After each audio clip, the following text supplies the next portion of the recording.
Hi, I'm Bob Jennings of Jennings Wing Cars. I'm coming to you from the Derby World of Wheels in Louisville, Kentucky, January 21st and 2nd, 2023. And we have 4 of our 8 wing cars here. We have our Hemi Daytona, our Hemi Superbird race car, the Petty Blue Superbird, and then our yellow Daytona here. Weather is cold. It was spitting snow this morning. We drove 2 of the cars here from Indiana. We trailered 2. Of course, I can't drive the Hemi race car, the purple one. And then we trailered the orange Hemi Daytona just because I worry about the other driver. It is safe. I have driven it many times, but that's how we got them here. You know, we love the car shows too. Mike and I have been buddies probably 35 years, and we, I think, enjoy the interaction with people as much as the cars. It is a blast, and we love doing it. The drawbacks of a car show are the logistics of setting up and tearing down. Now, if you got one car, it's not too bad. But when you bring in 4, you got to coordinate your display. Drivers, you don't think of that. Never really have shortage of drivers on wing cars, but you've got to coordinate the display, the drivers, the setup. If somebody's watching this, I'd love for you to design us a better one. We love ours, but it is getting dated. And then the tear down is a royal pain in the rear. Everybody wants out. And if you have bad weather like they're forecasting, it's even worse. We'll see what the tear down does. The gray truck and the back seat of the gray truck. So we can put stanchions back there too? Yeah. Let's do stanchions first because they're bigger and heavier. Yeah.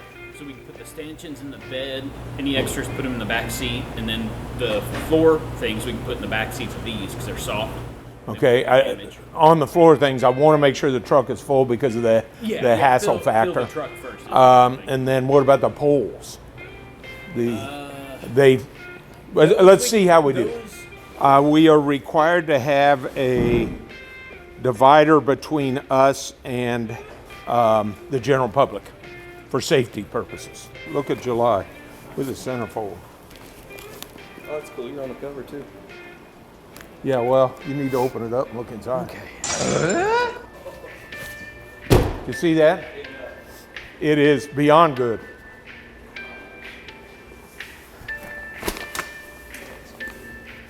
That's from Western Mopar Madness car show when I drove them there in this summer in July. I'm putting the low-rise ramps on the open trailers so that the car can be pulled on without scraping the front spoiler. It's too late now. And then you're required to have drip trays under every car. The cars, of course, are all clean sitting here in the garage, and we try to keep them clean all the time, but they do get dusty. And I want to make sure when we get there that for every car, I have vinyl top cleaner, because the 2 Superbirds have vinyl tops. It's a cleaner leather treatment. And then, of course, good glass cleaner, paper towels, and then we just use a ceramic detail wax, not a in-depth one, you know, a spray on that you can spray off. And then I have tire cleaners for every car. And each car in the trunk that holds, thank you, man, that holds all the cleaning supplies. I'll show you. I see glass cleaner, paper towels, detailers. There's a tire cleaner. There's your glass cleaner, interior. I don't see, okay, what I need to get in here is a spray detailer. That may be this back bottle. I want to see it. Yeah, so I need a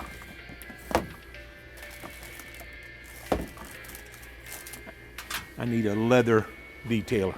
Get me a can of it right now. What do we do that would be different? I try to make sure everything is coordinated. Each car has its own special license plate holder. Each car has its own cleaning area. And I'd say the biggest difference is most people sit in back of their cars and don't interact with the public.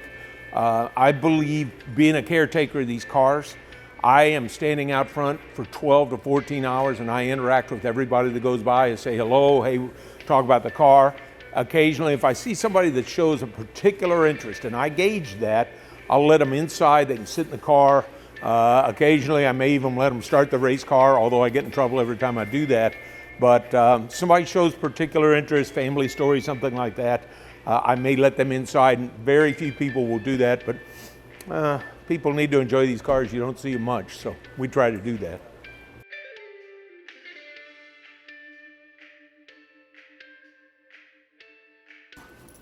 Because the truck's pretty much full, the whole back seat.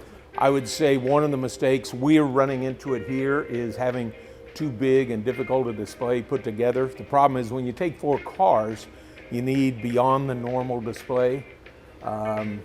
I like something that doesn't look cheap on the display. You can make a display very inexpensively and have it look good. I don't like the bottom of the line. I bought cardboard and put it up type stuff, but I don't see a lot of mistakes. Most of these guys have done it before. To me, the biggest mistake is not interacting with the public. The car show is there for the public. These cars, particularly, one time we were coming back from one and we were driving the open-headed one, and we were driving it through the streets of downtown Louisville. My son and I were driving through the streets of downtown Louisville. Remember that, Ryan? Yeah. With the open-headed Hemi in the rain, no headlights at dark, no windshield wipers, running slicks and open headers, and up beside us pulls a Louisville City police officer in his car. And we looked at each other. I can't remember who was driving what. I was in the white car. You were in the white car, and yeah. I don't remember, but I thought we were going to jail. I don't remember that he ever even looked at us, did he? I think glanced, and that was about it. I think it was 33 degrees, rainy and dark, and he didn't want to get out of his car. That's the wildest car. Having a whole train of multiple, because I think Matt was driving one too that day. I don't remember, but that was a funny night because I thought, I'm going to jail. He didn't even get out of the car.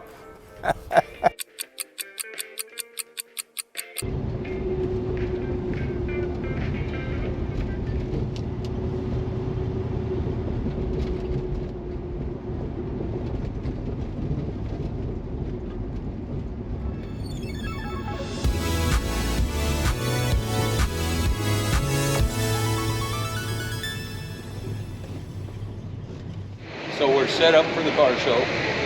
The younger guys, Ryan and Matt, set up the floor display so us old guys didn't have to get up and down too much. We drove 2 of the cars from Indiana over to Louisville to the show. 2 of them we trailered, the purple Hemi and the orange Hemi Daytona. The cars are all clean, it takes hours. We got here about 3 hours ago, 4 hours ago actually. So it took about 4 hours to get fully set up. We usually leave the hoods closed on a overnight, and then we'll open them while we're here. People do steal parts off them. That's very rare, but just for safety's sake. We have brought 4 of our cars. The very rare petty blue unrestored Superbird, commonly called by people the finest unrestored petty blue Superbird in the world. I don't know if that's true, but it's pretty doggone nice. I did change the wheels and tires out on it. I do have the original wheels and tires, but I'm not going to drive them across the river. We drove this here, and it's not safe to drive those 50-year-old wheels and tires, so we put on Magnum 500s with a set of BF Goodrich Radio TAs. Behind it is the first Daytona I owned. I bought about 10 years ago, I guess. It's an absolutely gorgeous Y2 yellow. It's unrestored, although it has been painted. It's a 440 4-barrel 4-speed, and it is all numbers matching. In fact, all these cars are numbers matching, now that I think about it. To its right is arguably, we all argue amongst ourselves, the purple Hemi Superbird in the period 1974 paint job from Hank Z. Depending upon who you ask and when you ask, we sometimes say it's our favorite one. Now that one we did trailer. It's an open-headed Hemi with slicks. Don't really want to drive that, so we trailered it over, but pulled it off and pulled it in here. It does not have the original Hemi in it. I keep that on the engine stand back at the shop, but it does have a Hemi in it. Is the rarest of all, one of 21 automatic Hemi Daytonas. They made 40 Hemi Daytonas. I know the number is 70, the real number is 40. The real experts will agree with there. I'm not the expert, but I defer to them. They made 40 Hemi Daytonas, 21 automatics, 19 4-speeds. This is the unrestored Hemi Daytona. At one time we thought it was the only original unrestored Hemi Daytona. It's not. I met a very nice guy, Phil, up at McCacken this year, who has a white unrestored Hemi Daytona. So surely those are the only 2. I don't know. I don't want to claim something that I'm not sure of, but that's how we got the cars here.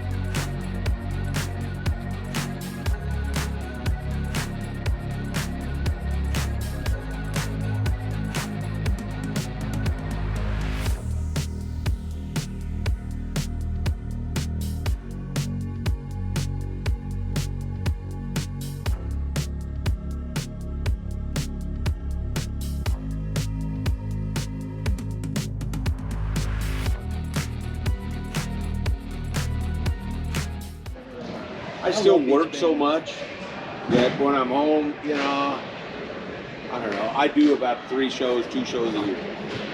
Yeah. And that's it. I'll drive to a local show, take the ramp truck or trailer, something, but that's about it for us.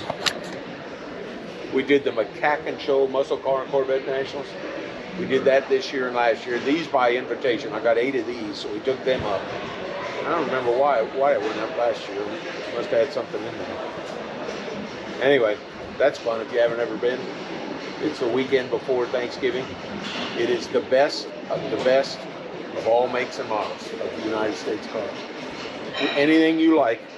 They Is have, that up in Chicago? it's in Chicago. Yeah. One year they had all but one of, I think there's 7 455 HO Trans Ams made in 71, and they had all but one of them. I mean, just that's the, and you want Boss 429? They had all of them. You want Mopar? Oh, geez, it's just incredible. They have Studebaker race cars. They have AMC, the Machine, the Rebel, the cars that you see in magazines. Haven't I've seen in videos person. of the show. It is the best thing I've ever gone to in my life. My wife went this year, and she even said, this has been fantastic. It's just so much. My days of going to Chicago are kind of over since I moved from Indy to here. I just tax on another 2 hours to go to Chicago, and I don't like Chicago anymore. Yeah, well, this year I used Reliable to take them up. I wasn't going to deal with it. So you know a lot of the high wing owners around the states? Yeah. I can't think of the guy's last name offhand, which I used to be great friends with him in the 90s. He lives in Indianapolis, huge money guy. His first name's Dave. Has always had super, super high expensive high wing cars. There's a lot of wing cars in Indianapolis because the Chrysler plant's there. Yes. Dave's always had great high-end cars. Okay. I probably would know his name. I'm not thinking of it. I mean, I got a guy up there, Ernie, I can't remember his last name. He's the original owner of Daytona. What? Yeah, there's a lot of them up there. Yeah. That's where I grew up and was raised. There's a guy at the Muscle Car Nationals last year. He has a one owner. He bought a brand new black Hemi Daytona 4-speed. Real nice guy, about 85 years old, 80 years old. And I talked to him last year and said, so what's your kids going to do? And he looked at me, and I can tell he was near tears. He said, my kids don't care about the car. Oh, they don't. I'm trying to finish up the Challenger. Now, I got a question. I want your opinion on something. But speaking of kids that don't care about the car, I got a son that just turned 20. She's like, you're going to dump all this money in this Challenger. 20 years from now, you ain't going to be driving. Yeah. You got to come push the 60. Yeah. You want to think you're going to be driving to your 90 or 100. That guy over there with the Impala has been crying to me all weekend. He just turned 80 and don't know what's going to the car. I think I'm getting rid of it now because he just turned 80. I know him, and you know who he is well. Yeah. And I'm like, she's been wearing on me, and I'm wanting to get my Challenger done because I took it all apart and wanting to redo it. And she goes, you ain't going to give it to your son. And I know I won't, because all he'll do with it is sell it and buy a tuner or some stereo for his damn tuner. For pennies on the dollar, for the first whatever comes along. My question, I got a little Ask his question son for right you. there. Yeah, what's he going to do when the old man's gone? Tell you he's going to keep it while you're here. A few years later, it'll be kind of like someone's showing the green bucks and saying, I'm going to let a couple go. If he goes before I do, I won't be on his ass. Yeah. No, he knows I appreciate him, but I don't have the same enthusiasm for fully in depth. Yeah. But I do appreciate him, I understand. and I have no interest in flipping him for cash. On the other hand, they But- cost money. They need repairs. They need I know I can't maintain him properly. Storage. yeah. Insurance. Just the maintenance alone is intimidating. Yes. Yeah, you just can't let it sit for a No. whole year and Yeah. then bring it, No. drive it back to the show next year without starting it. Nope.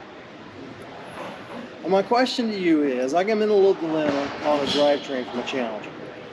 A couple years ago, I was going to pull the plug and get a new drivetrain. And then everyone started doing it. And I'm like, hell, now everyone does it. Even at the LS Fest, you got Challengers there with LS engines. I'm like, oh my gosh, what's going on? Every Challenger I'm seeing has got, all these muscle cars have new drivetrains. Yeah. I don't know what to do. It's just the original 318 car. I've got a bulge hood for it. That's it. I'd put in what you want to drive it and enjoy it. I wouldn't put in some fancy ass, Oh, I ain't. 500 horsepower I'm not. Hemi. That makes no sense. I want the You wanna thing drive I the car. want is the dependability to drive the car. I'd be so putting what, so in. what would you put into it? Just a basic stock 318? I would from- stick with a 340. I wouldn't stick with a 318 just because you get a little more ump, but it's still, Yeah, come just a on. little small block from And it'll like, bolt right in. from Indy cylinder head or something. Yeah, so that's what I would do. The guys, everybody wants a Hemi. Let me tell you, I got a Hemi. And I don't want a Hemi. I want them because of the sale value, but they're not friendly. And it's not going to help my 73 No. Challenger out if I stick a Hemi in it. No, not at all. You'd never get the money. You enjoy it though. You stick in it. I'd buy a crate engine from Indy cylinder heads or something. Stick that sucker in there. You got dependability. You got everything you want. Right? Is it a numbers matching car? No. Well, then there's your answer. Yeah. You want to enjoy it? Don't go putting some fancy 700 horsepower thing. I was that way 20 years ago. I wanted it too, but my wife. Cruising is what you're Yeah, just a driver. I Yeah. want to enjoy my Challenger. That's Well, it. then you need that drivetrain. And the 340 is a bolt-in. I mean, my God, doesn't Right. get any better than that. Right, because it comes with a small block. Yeah. Everything will bolt up, your transmission, everything. It'll bolt to the motor mounts, everything. I lost my tranny too, so I got to get a tranny. Yeah. You can get a 6-speed with him. Who would you get a transmission from? You going automatic or? I want automatic. I'm a lazy driver. I like drink my coffee while I'm driving in the morning. I'm done with shifting gears, man. Them are the old days. You don't need that $1,000 train or that Nope. $5,000. Nope, I You ain't gonna just be need racing. a good, dependable one. I just get a rebuilt 727. At this point, I could tell you where to get a bulletproof one.